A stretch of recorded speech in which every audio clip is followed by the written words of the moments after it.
Hey, good morning, everybody. Irish Pepper 2A here, and today we are going to do a video on how to make a paracord shepherd sling. Something like that.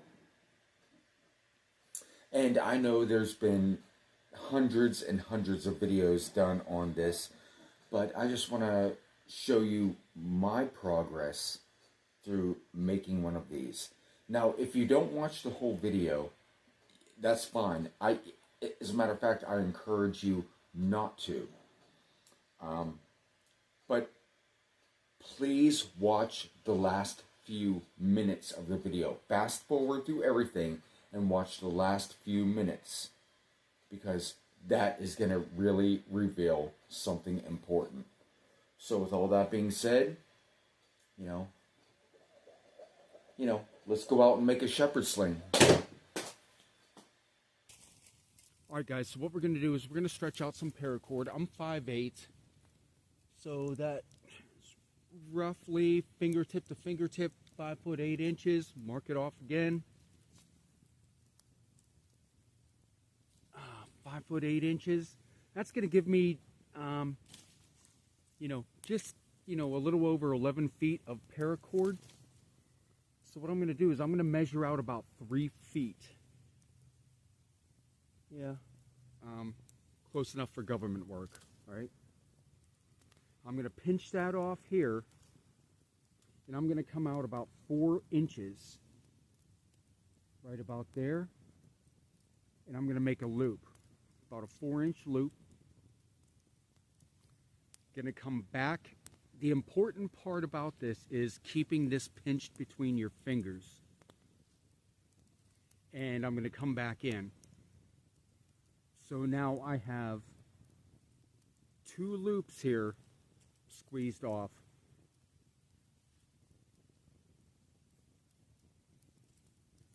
And, you can adjust it a little bit. See that? I got 1 loop over the top and 1 loop down on the bottom. So now I'm going to take this one, which is that loop right there. I'm going to take this end and I'm going to run it back through in between them. All right, so it's going in between them, just like that. And this is a real pain to do freehand, I'm not going to lie. It's much easier using some type of jig, or, if you have sticks in the ground. So what we're going to do from here is I'm going to go under,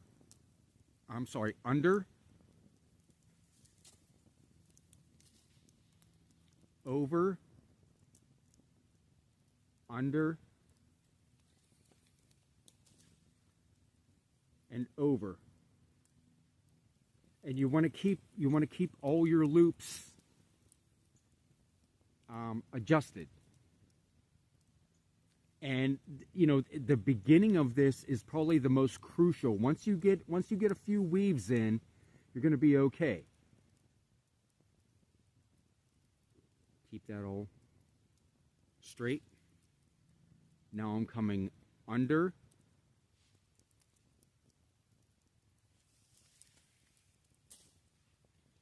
over, under, and over. And this is going to look like a complete mess when you're first getting started. I'm not going to lie.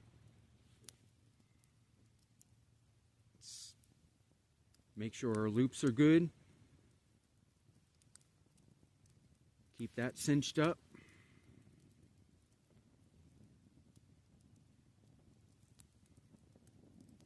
Yeah, the hardest part is getting started.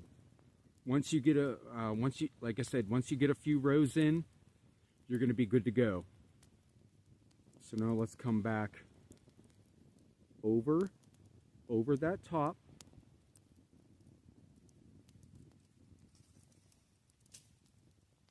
That would have been under again. I'm sorry guys, I'm misleading you. That's over. That's under. You're going to see the pattern here shortly. So guys, I'm going to keep repeating this process. You know, you just reverse it. If you went over on the top, you're going to go under on the bottom, and you just keep alternating back and forth, weaving that paracord together.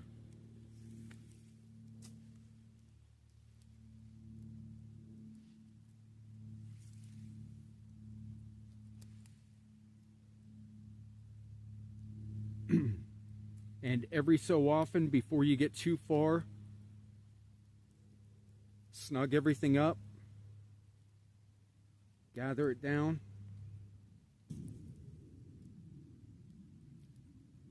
As the dog gets in the way, I think he's cold, he wants to be by the fire.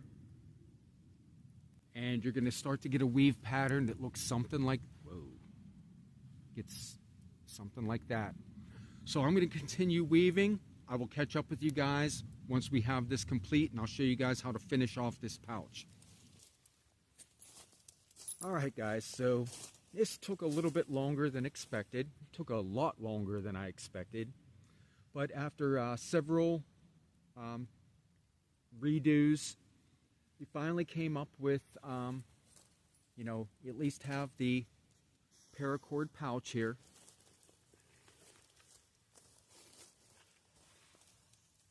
Just like that. And what I had to do was I made several adjustments. So my advice to anybody who wants to try something like this going forward, definitely use more paracord than what you think you're going to need. I went with, like I said, just over 11 feet, but in retrospect, I would have probably used more like 12 or 13 foot, and then I wouldn't have had to do so many redos.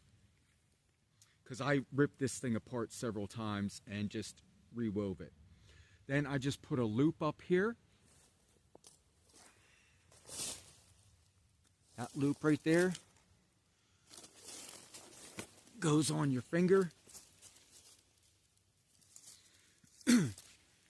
And then I'm glad I had extra over here because I wanted to get a nice balance. So there, with that little index knot right there, and I'll cut this off later and sear that off and melt that paracord. That worked out just right so that when I hold that knot and start to get ready to throw, I can just release it. And it worked out well. Not a bad little project, you know, something to do on a, you know, on a boring day in January, the beginning of 2026. Why not make a Sheppard sling? Hanging out with the doggo. Yeah, he's a good boy. You know, I think he's one of the reasons that I had to redo this a couple times because I got the weave a little messed up, but that's okay. It is what it is. Alright guys, so in my hands right now are two Sheppard slings. One that I crafted outside in 27-degree weather, dealing with a campfire and a rambunctious dog. He's my buddy. I'm not going to go any further than that. But yeah, one was done outside in the cold, dealing with a fire and tending to the dog. The other one was crafted in the warmth and sanctitude of my house and my kitchen. I'm going to let you guys decide which one is which. Okay? So this is the one done outside in the cold with the dog and tending to a fire. Now, mind you, these were both made using the exact same process. No jig, I was just weaving this in my hands. Here's the one I made in my kitchen.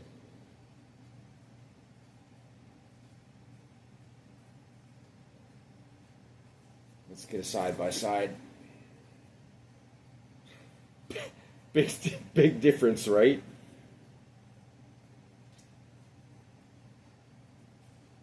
right? The length is almost the same, but the weave, come on.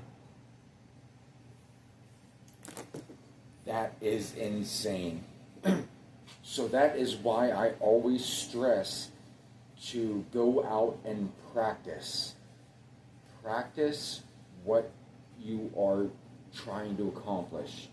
Because when the real world hits you, it's a completely different ballgame. Alright guys, that's going to be it for today. I hope you all have a blessed Sunday. Y'all take care. Stay safe.